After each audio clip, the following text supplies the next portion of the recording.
شروع کرتا ہوں اپنے رب کے بابرکت نام سے جو بڑا مہربان اور نہایت رحم کرنے والا ہے۔ ہم اپنے رب کے لاداداد شکر گزار ہیں کہ جس نے ہمیں محمد صلی اللہ علیہ وآلہ وسلم کی امت میں پیدا فرمایا۔ اے پروردگار، ہمارے ساتھ جڑے ہر رشتے کی حفاظت فرما، بیماروں کو شفائے کلی عطا فرما اور ہمارے رزق میں برکتیں اور رحمتیں نازل فرما، آمین یا رب العالمین۔ رمیز وائس کے تمام ناظرین کو خوش آمدید کہتے ہیں۔ رمیز وائس کے ناظرین، آج ہم آپ کو ایک ظالم، جابر اور وحشی ترین انسان ہلاکو خان کے بارے میں بتائیں گے کہ یہ کس طرح مسلمانوں کو قید میں رکھنے کے بعد قتل کرواتا تھا۔ دنیا کا ظالم اور وحشی ترین انسان ہلاکو خان اپنے گھوڑے پہ شان سے بیٹھا تھا۔ چاروں طرف تتاری افواج کی فوجیں کھڑی تھی۔ سب سے آگے ہلاکو خان کا گھوڑا تھا۔ ہلاکو خان کے سامنے قیدی مسلمانوں کی 3 صفیں کھڑی کی گئی تھی جن کو آج ہلاکو خان نے اپنے حکم پر قتل ہوتے دیکھنا تھا۔ پھر وہ ظالم بولا، ان کے سر قلم کر دو، اور جلاد نے لوگوں کے سر کاٹنے شروع کر دیے۔ پہلی صف میں ایک کی گردن گئی، دوسرے کی گردن گئی، تیسرے چوتھے کی۔ پہلی صف میں ایک بے قصور بوڑھا غریب قیدی جو کہ اپنے گھر کا واحد کفیل تھا وہ بھی موجود تھا۔ وہ موت کے ڈر کی وجہ سے دوسری صف میں چلا گیا۔ پہلی صف کا مکمل صفایا ہو گیا۔ ہلاکو خان کی نظر نے اس بوڑھے کو دیکھ لیا تھا۔ وہ موت کے خوف سے اپنی پہلی صف چھوڑ کر دوسری صف میں چلا گیا۔ ہلاکو خان گھوڑے پر بیٹھا ہوا تھا، ہاتھ میں طاقتور گرزہ لیے اچھال کر اس سے کھیل رہا تھا اور مسلمانوں کے قتل ہونے کا منظر دیکھ کر اس کھیل سے خود کو خوش کر رہا تھا۔ جلادوں نے دوسری صف پہ تلوار کے وار شروع کیے۔ گردنیں آن کی آن میں گرنے لگی۔ جلاد تلوار چلاتے رہے اور خون کے فوارے اچھل اچھل کر زمین پر گرتے رہے۔ اس بوڑھے بابا نے جب دیکھا کہ دوسری صف کے لوگوں کی گردنیں کٹ کر اس کی باری بہت جلد آنے والی ہے تو وہ بھاگ کر تیسری صف میں کھڑا ہو گیا۔ ہلاکو خان کی نظریں بوڑھے پہ جمی ہوئی تھی کہ اب تو تیسری صف آخری ہے، اس کے بعد یہ کہاں چھپنے کی کوشش کرے گا؟ اس بیوقوف بوڑھے کو میری تلوار سے کون بچا سکتا ہے؟ میں نے لاکھوں انسان مار دیے تو یہ کب تک بچے گا؟ تیسری صف میں جلادوں کی تلوار بجلی بن کر گر رہی تھی۔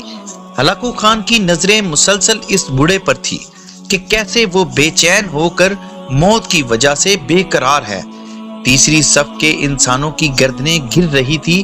جلاد بجلی کی طرح تیزی سے اس بوڑھے بابا کو پہنچا تو ہلاکو خان کی آواز گونجی، رک جاؤ، اس کو ابھی کچھ نہ کہو۔ بابا بتا، پہلی صف سے دوسری صف میں بھاگا کیوں؟ جب وہ ختم ہوئی تو تیسری صف میں کیوں بھاگا؟ بابا اب بتا، پیچھے تو کوئی اور صف بھی نہیں، اب تو بھاگ کے کہاں جائے گا؟ اب تجھے مجھ سے کون بچائے گا؟ ہلاکو خان کی اس گرجدار آواز سے وہ بوڑھا آسمان کی طرف دیکھنے لگا اور کہا، میں پہلی صف کو اس لیے چھوڑا کہ شاید میں دوسرے میں بچ جاؤں، لیکن موت وہاں بھی پہنچی۔ پھر میں دوسری صف کو چھوڑ دیا کہ شاید تیسری میں بچ جاؤں۔ ہلاکو خان نے گرزے کو ہاتھ میں اچھالتے ہوئے کہا، بابا کسی حام خیالی میں یہ کیسی بہکی باتیں کر رہے ہو؟ بھلا تمہیں میری تلوار سے بھی کوئی بچا سکتا ہے؟ بوڑھے مسلمان نے زمین و آسمان کی ہر شے کے مالک اس وحدہ لا شریک پر بے انتہا یقین کے ساتھ کہا، وہ اوپر والی ذات اگر چاہے تو کچھ بھی نہیں ہو سکتا، اور اگر وہ چاہے تو مجھے تجھ سے بچا سکتا ہے۔ کیسے بچا سکتا ہے؟ ہلاکو خان نے اتنے تکبر میں آ کر اس بابے کو گرجتی ہوئی آواز سے کہا۔ غصے سے اس کے ہاتھ سے گرز زمین پر گر پڑا۔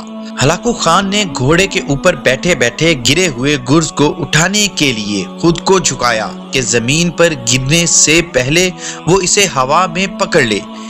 اسی کوشش میں ہلاکو خان کا ایک پاؤں رکاب سے نکلا اور وہ اپنے گھوڑے سے نیچے آ پڑا، جبکہ دوسرا پاؤں رکاب میں ہی پھنس کر رہ گیا۔ ہلاکو خان کا گھوڑا اتنا ڈر گیا کہ وہ بھاگ نکلا۔ ہلاکو خان نے خود کو بچانے کی بڑی کوشش کی، لیکن لشکر بھی حرکت میں آ گیا، لیکن گھوڑا اتنا طاقتور تھا کہ کسی کے قابو میں نہ آیا۔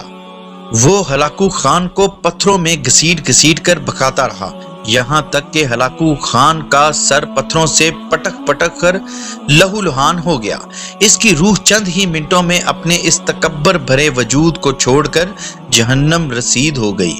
لشکر نے جب بے انتہا کوششوں کے بعد ہلاکو خان کے طاقتور گھوڑے کو قابو کیا تو اس وقت تک اس کا سر برے طریقے سے کچلا جا چکا تھا۔ ہلاکو خان کا لشکر اس بڑے شخص سے اتنا خوف زدہ ہو گیا کہ لشکر نے اسے جان بوجھ کر نظر انداز کر دیا، اور وہ بابا بڑے آرام و سکون سے پیدل ہی اپنے گھر کی طرف لوٹ گیا۔ مظلوم کی ہاتھ سے ڈرو، کیونکہ جب وہ اللہ سے رجوع کرتا ہے تو مقبولیت بہت دور سے اس کا استقبال کرنے آتی ہے۔ یہ تحریر تمام اہل ایمان خصوصاً قانون و انصاف کے رکھوالوں کے لیے ہے۔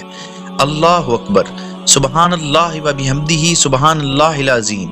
مزید اسلامی ویڈیو دیکھنے کے لیے ہمارے چینل کو سبسکرائب کریں، ویڈیو کو لائک کریں اور کمنٹ باکس میں بتائیں کہ آپ کیسی ویڈیو دیکھنا پسند کرتے ہیں۔ شکریہ۔